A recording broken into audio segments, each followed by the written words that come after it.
Hello and welcome to LMU Community TV News. We hope you're having a great week. I'm Jansen Brown.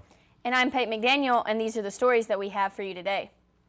The month of October is Domestic Violence Awareness Month, and AID's team is getting the word out on the importance of awareness and protecting those involved in abuse. President of AID's team, Becca Burchett, spoke with us about this month's national campaign and how you can get involved.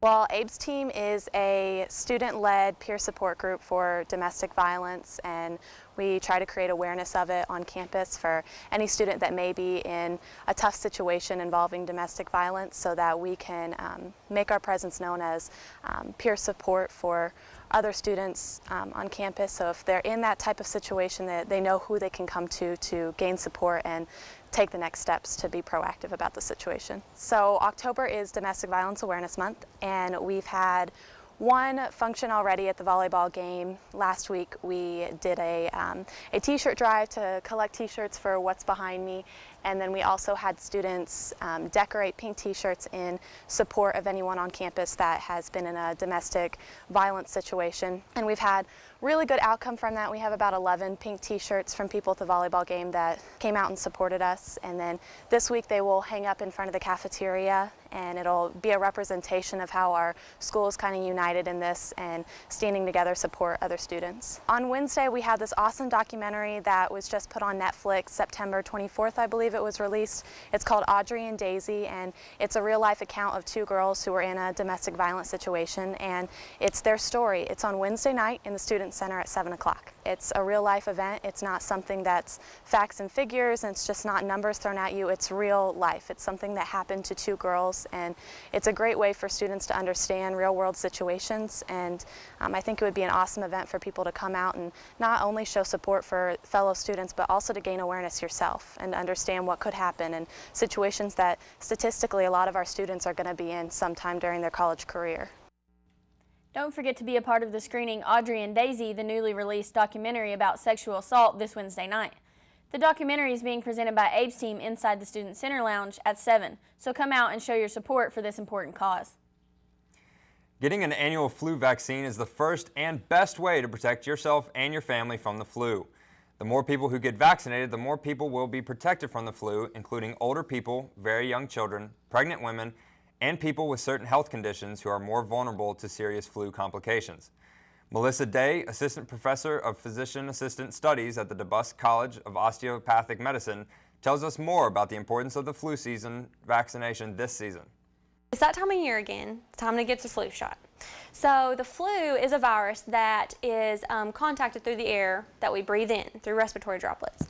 So it causes abrupt onset of fever, chills, cough, runny nose, body aches, fatigue, and it can kill people, especially in the extremes of ages, those with medical conditions. So it's something to take seriously. And it's important for us that are healthy to get it, not only because it protects us, but it indirectly protects those that can't get the vaccine for some reason, further cutting down on the effects of the transmission. So there is this misconception that you can get the flu from the flu shot, and that's just not the case.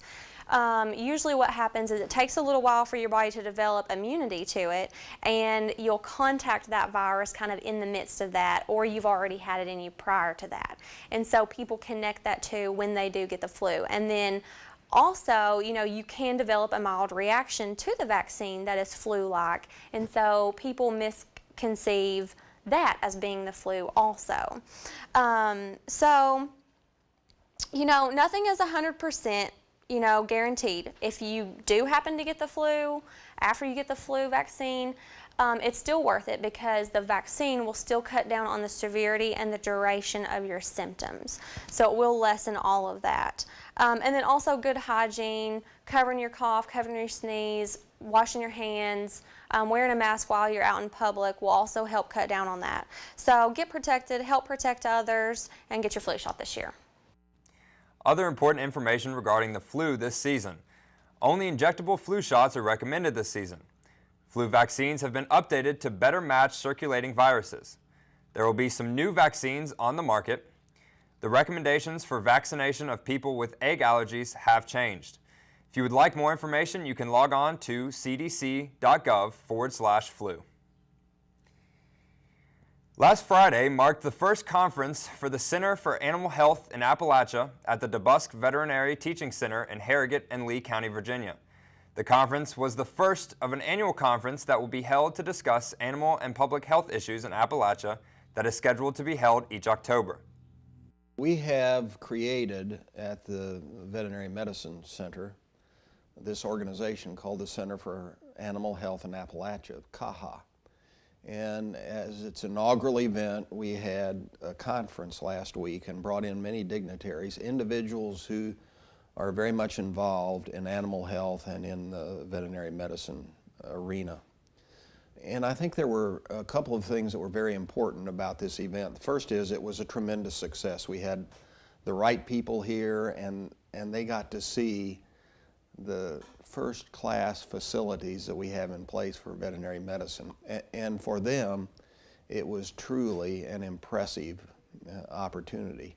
They had no idea that we had the kinds of facilities and the state-of-the-art equipment that we have. And so, in addition to having an inaugural event that showcased our new organization, CAHA, we also got to show off the tremendous facilities that are part of our veterinary medicine educational program. As you know, we're in the midst of a process of accreditation by the AVMA, and some of the key people from the AVMA were here, and it was a chance for them to see the facilities, the investment we've made in our veterinary medicine program. The mission of the Center for Animal Health in Appalachia will involve the release of a report on the state of animal health in Appalachia, plus wide-ranging presentation and discussions on cutting-edge issues. The things that's of tremendous importance to us is the reality that there's a tremendous shortage of veterinarians in the Appalachian region. And part of the reason for that is we have sparse population and it's difficult to establish a veterinary practice.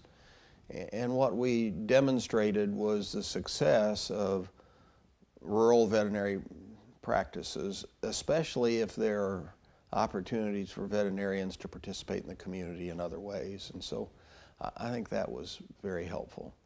The other thing that I think is important about the message that we delivered through CAHA is that Lincoln Memorial University is truly committed to the Appalachian region, and we want to produce graduates of this institution who are prepared to go to work in rural America.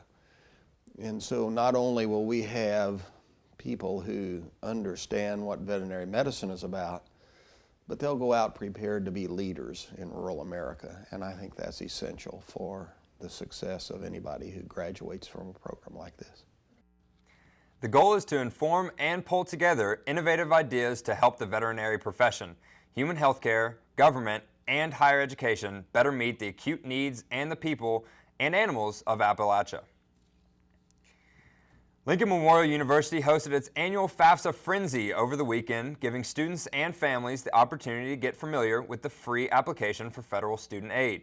During this event, LMU staff educated families on the FAFSA for students seeking financial aid, including grants, scholarships, and loans throughout the nation. LMU Executive Director of Financial Aid, Tammy Tomford, and other financial aid staff were available to assist with applications, review completed forms, and upload applications. Each year, the federal government has had the FAFSA come out early in October. In previous years, it came out in January. This is an opportunity for families to know sooner what their financial aid packages will be for the upcoming year. So we here at LMU are going to do a FAFSA Frenzy on Saturday, October 22nd at our Cedar Bluff location from 10 to 1. We have always done them in January or February, so this year with a new date, we're going to do them in October. It's free to the public, whether you go to LMU or not, you're welcome. And 7 financial aid professionals will be there, and you'll get one-on-one treatment and be able to get all your FAFSA complete in a very short period of time in one day. Last year we had a full house, and in fact we were busy from the minute we got there, and we even stayed over an extra hour to accommodate all the families that needed assistance. So a very good turnout, a very good activity, a very good service for our LMU and other people in the community. There's a lot of families in the Knoxville area and surrounding area that go to other universities and appreciate the help. They like the small environment at the Cedar Bluff location, easy parking, and we got lots of compliments last year on our service and professionalism and ease of getting the complicated form complete. We feel like that's kind of a bigger computer lab there, even though it's a smaller facility. Again, greater parking, and also it's a small drive from here, Harrogate, to Cedar Bluff, but again, we reach more families and do more of the service end of it if we do it in the Cedar Bluff location. The FAFSA form is used at colleges and universities and technical schools nationwide. Research shows that families often list high cost as the main barrier to college attendance, even though tens of millions of dollars in various forms of financial aid is available every year. Coming up after the break, we've got a special feature on the Harrogate Farmers Market that you won't want to miss. So keep it right here on LMU Community TV News.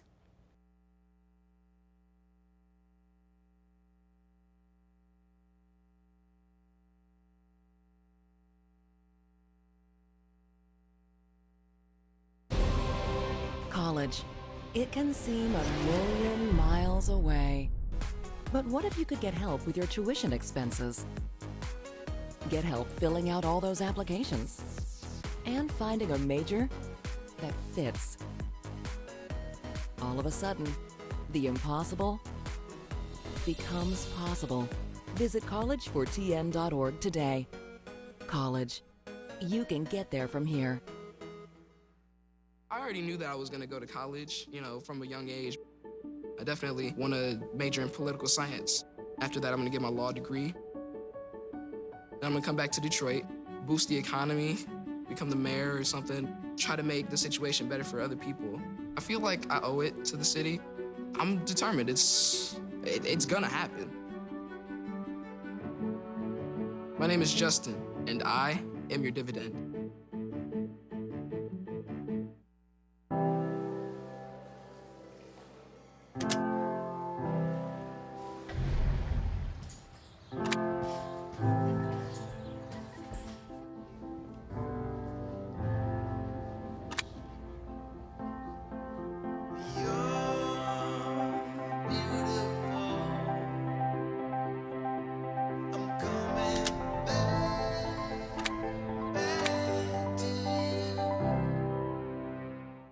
I adopted Bento in 2010 from a shelter. As it turns out, we have very similar personalities. And this cat makes me make art because he's always motivating me to take pictures of him, to draw pictures of him. He just is motivating artistically. It's just that simple. Well, he's my best friend, but a lot of people know him as Keyboard Cat.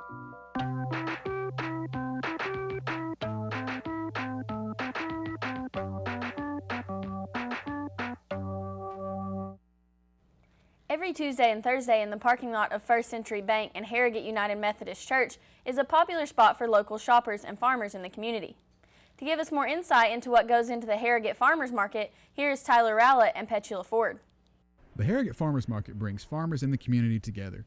Mary Hall is a regular at the market, and for her, it's a family affair. I've been here for 22 years.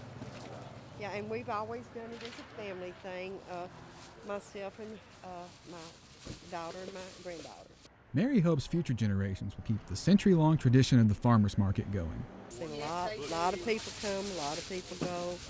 A lot of the old farmers that came here when I came here, they've done passed and gone on, and hopefully that some of the younger people will start picking it up. That's what we're hoping for, because this market's been here from what I can go back to the history of it, it's been here for over 100 years. You get to meet a lot of folks. Farmers like Harold Gerald enjoy interacting with customers. He's getting the community ready for fall with his pumpkins and gourds. But it's just a good place to meet people and to develop a friendship there. A study from North Carolina State University shows consumers have 10 times more conversations at farmers markets than at supermarkets. Consumers say they visit for a couple of reasons, one being to support local farmers and the other, social benefits. Mary is proud to carry on the tradition of the farmers market. So we're proud to be able to carry it on, Like I said, hopefully that the young people come in and take interest and carry it from us. 3 days a week, farmers and growers meet to sell what they are raising all season. The Tri-States Farmers Market, located in Harrogate, Tennessee, is a place of fresh produce and friendly atmosphere. Buyers are attracted to the homegrown goods. even those of the more seasonal type. I grow pumpkins. I'm a retired agricultural extension agent for Lee County, Virginia, and I've grown pumpkins for several years. Pumpkins, Cushaws, the Cinderella pumpkin that are used for stacking, and it's just a hobby that I have for fall of the year. It gives me something to do. Research by Ohio State University shows that people are willing to spend 92 cents extra for local food. But even with this evidence, what makes Harrogate a good place for a farmer's market? Location, location, location. Take the 4-lane road right in front of a major university. Got a lot of traffic, as you can see the cars moving in and out. Just gives you an excellent location where you have a lot of people that are constantly coming in and out all day long. We just decided to come because we like to get our produce fresh, and we don't always find that at the store. LMU students, so in close range. The Harrogate Farmers Market is open roughly until the end of November, so be sure to stop by for all your fruit and veggie needs. Mark your calendars now for the upcoming Lincoln Memorial University Preview Day and Open House event. The event is scheduled for Saturday, November 12th at 8:30 and is designed for high school students and their families to visit LMU and meet current students, faculty, and staff. The day gives students and families the opportunity for participants to share in question and answer sessions as well as one-on-one conversations.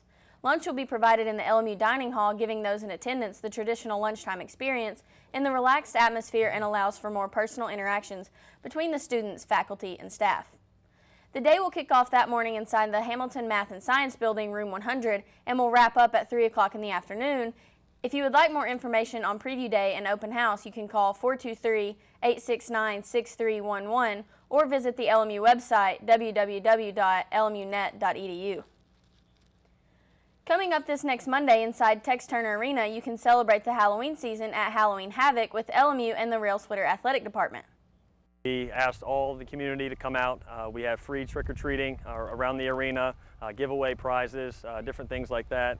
It's really a great event for not only the athletic department but the university as a whole to kind of connect with the community. It's a university-wide event. We have all different departments, organizations that are going to have tables set up, and there'll be different costumes and different things going on. We also have a photo booth with the athletes. I know that's a big hit with all the kids and stuff. So we're really looking forward to it. It's grown each and every year, and I think this is going to be the best year yet, so we're excited. From 6 to 8 p.m. there will be games, prizes, a photo booth, along with free indoor trick-or-treating. Also, while you are there, take a sneak peek at the new arena floor and see the men's and women's basketball teams practice. You will have your chance to see LMU's Tex Turner Arena and meet some of the athletes, cheer and dance teams, and members of LMU student organizations. Entrance and trick-or-treating are free. Some activities may have a nominal fee. Also, members of LMU Community TV will be there, so be sure you drop by and say hello. If you would like more information, you can contact Karen Farmer at 423-869-7409 or email at karen.farmer@lmunet.edu. A furry face is the perfect addition for any family, and each week we bring you adoptable pups from the Claiborne Animal Shelter.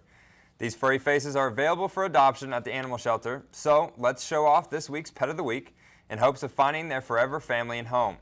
Following your Pet of the Week, stay with us because Brandon Burke has your sports update, followed by entertainment with Joseph Lewis. Hey everyone, it's Ashley here, and I'm with Amy from the Claiborne Animal Shelter, and today she has brought with us 3-year-old Charlie Max. Now tell us a little bit about him. He's a Jack Russell mix. He's high energy. I mean, he'd have to have a fenced yard, whoever adopted him. I think he'd be good with children. He likes to be on his leash, but he follows his nose. He smells everything. He's just a real lovable dog. Now how long have you all had him? He came in 2 weeks ago, I believe. So what has he been like with the other animals that he's been with? We take him to the run and he plays. I mean, he's not aggressive toward other animals at all. Okay. All right. Now what kind of family would he be appropriate for? Somebody that's going to take him for walks and play Frisbee with him, catch. I mean, he likes to play. Okay. Now, if somebody wanted to make Charlie a part of their home, how would they go about doing that? Okay, you could go online at Claiborne Animal Shelter's website, or you could come in and fill out an application, and they do vet checks to make sure all your animals are updated on their shots. And if you're approved, he would be fixed, and it's $150. Okay. And he just needs a good home. Good home. Now, what does the $150 That include? gets him spayed and neutered and all his shots. Okay. All right. So if you want to make Charlie Max a part of your home, you can go to the website, claiborneanimalshelter.com, or you can go to their Facebook page and visit them there, or you can even go out to the animal shelter and make a visit with Mr. Charlie and see what you would think of having him become part of your family. Before we head to sports, our news anchor and members of the LMU Community TV staff are asking for your help in the safe return of Ashley's missing dog. Her dog Wally was last seen on Londonderry Road Wednesday evening around 7:30. He's a ginger dachshund, is blind in one eye, and has weak back legs. If you see him or know someone that has picked him up, please call our news anchor Ashley Collingsworth at 423-869-7417. Thank you all for advance in your help. And here's Brandon Burke with the sports. Thank you, Jansen. The Lincoln Memorial Lady Rail Splitter volleyball team went up against back-to-back South Atlantic Conference opponents at home over the weekend, and LMU would split the two games on Friday and Saturday. The red-hot Newberry Wolves defeated the Lady Rail Splitters on Friday night 3-2. However, Lincoln Memorial bounced back the following day, defeating the Anderson Trojans 3-1. On Friday, the Wolves of Newberry ended an 8-game home winning streak for LMU, dating back to 2015, taking the second, third, and fifth sets to escape with the tight victory on the road. Then on Saturday afternoon, Lincoln Memorial faced another tough back-and-forth contest with Anderson, but would eventually prevail thanks to 4 players recording double-digit kills. LMU would take the first, second, and fourth sets in what was a tightly contested battle, and after going 1-1 over the weekend, the Lady Rail Splitters now stand at 18-4 overall with a 12-2 mark in conference matchups. Lincoln Memorial, who now stands at second place in the SAC, will continue their 2016 campaign this Tuesday, October 25th, when they travel to Mars Hill, North Carolina for a 7 o'clock date with the Lions. More information on that game can be found at www.lmurailsplitters.com. The LMU women's soccer team faced off against the Trojans of Anderson University on Saturday afternoon for the final home game of the 2016 regular season. On Senior Day, the Lady Rail Splitters would eventually lose a heartbreaker to the visiting Trojans by the score of 3-2 in overtime. This was the 4th consecutive contest in which Lincoln Memorial's match extended past the 90-minute mark, and the second straight time the Lady Rail Splitters suffered a disheartening loss in the final seconds. After a scoreless first half between the two SAC foes, LMU's Melissa Carpenter began the scoring just 5 minutes into the second half of play off of an assist from Caroline Souza. The Trojans, however, would even the score at 1 apiece in the 71st minute. That 1-1 tie would only remain for 3 minutes as Souza then picked up her first goal of the match, putting the Lady Rail Splitters up by 1. 5 minutes later, Anderson provided the equalizer again, sending the game into overtime. After nearly 10 minutes of scoreless action in the OT period, the visiting Trojans scored the game-winning goal with only 12 seconds remaining, clinching the victory and spoiling Senior Day in the process. After the overtime loss, the Lady Rail Splitters fall to 3-9-1 on the year with a 2-6-1 record in South Atlantic Conference matches. And Senior Day for the men's soccer team at LMU turned into a conference win over the Anderson Trojans later on in Saturday afternoon. The Rail Splitters took down the SAC foe 3-0 in the final home game of 2016. Andres Prato started Lincoln Memorial off with the first goal of the contest just 3 minutes in, and the Rail Splitters took that 1-0 lead into the halftime break. In the final 45 minutes, LMU turned in 2 more goals, one from Felipe de Souza in the 72nd minute off of an assist from Danilo da Silva, the other coming from Victor Perez 10 minutes later on a free kick that sealed the Senior Day victory. The Rail Splitters outshot the Trojans on the day 12-10 and have now won 4 of their last 5 matches with the South Atlantic Conference tournament on the horizon. Following the win, LMU improves to 9-5 overall and 5-4 in conference play. And both the women's and the men's soccer squads will return to action this Tuesday, October 25th, for a road date with the Carson Newman Eagles. First touch for the women's game is scheduled for 5 p.m., while the men's contest is set for 7:30. Well, it was another busy weekend in high school football as teams around the region look towards the final contest of the regular season. Here's a look at all of the final scores from around the area. In Tennessee, the Panthers of Cumberland Gap were defeated by the Happy Valley Warriors 59-0 at home, dropping their record to 2-7. The Claiborne Bulldogs dropped their 6th consecutive game as they fell to the Buffaloes of West Green 28-16. Hancock County picked up their 4th win of the season and their 3rd shutout of 2016 by taking down Unaka 46-0. The Blue Devils of Jellicoe were defeated by the Coalfield Yellow Jackets 46-6, dropping their record to 4-5, and Campbell County and Union County both had open dates with no games played on the weekend. In Kentucky, the Bell County Bobcats snapped a 5-game losing streak by defeating the Jackson County Generals at home 68-44. Middlesboro fell to 1-8 on the year after falling at home to Somerset 48-11, and the Mountain Lions of Pineville downed the Green Dragons of Harlan on the road 22-19. Finally, in Virginia, the Thomas Walker Pioneers fell at home to the McCreary Central Raiders 41-13, dropping their record to 2-6. Well, the Kentucky Wildcats now stand at 4-3 in the 2016 college football season after a huge SEC home victory late Saturday night. As part of Week 8 in the season, head coach Mark Stoops and the Wildcats were fresh off of a bye week, and in Commonwealth Stadium, Kentucky defeated the Mississippi State Bulldogs 40-38 thanks to a season-long 51-yard field goal from kicker Austin McGinnis as time expired in the 4th quarter. The game-winning kick was the 4th made field goal of the game for McGinnis, who has now brought the Wildcats over 500 for the first time this season. Quarterback Steven Johnson threw for 292 yards and 2 touchdowns on the day, and with the win, Kentucky handed Mississippi State their 3rd consecutive loss and picked up their 3rd Southeastern Conference win of 2016.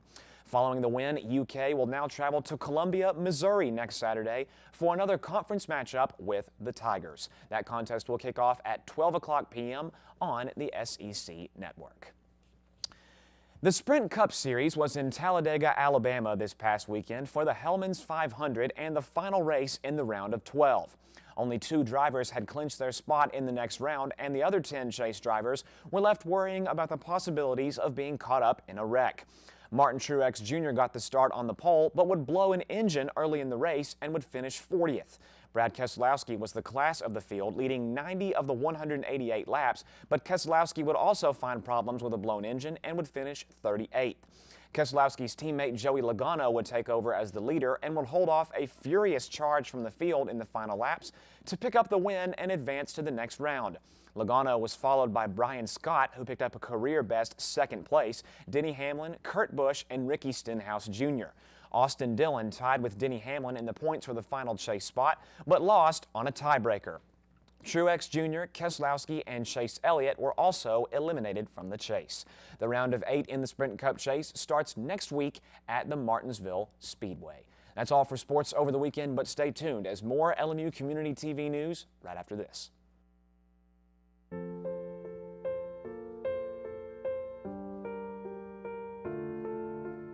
This is why you get by on 4 hours sleep.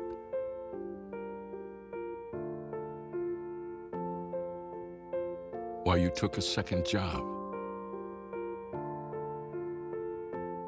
This is why you taught yourself how to fix the plumbing and spend hours juggling the bills.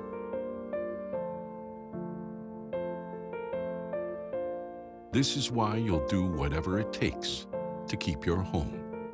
And that is why we want to help. We are making home affordable, a free government resource that can make paying the mortgage easier. Now more options are available. Call 888-995-HOPE to talk one-on-one with a housing expert today.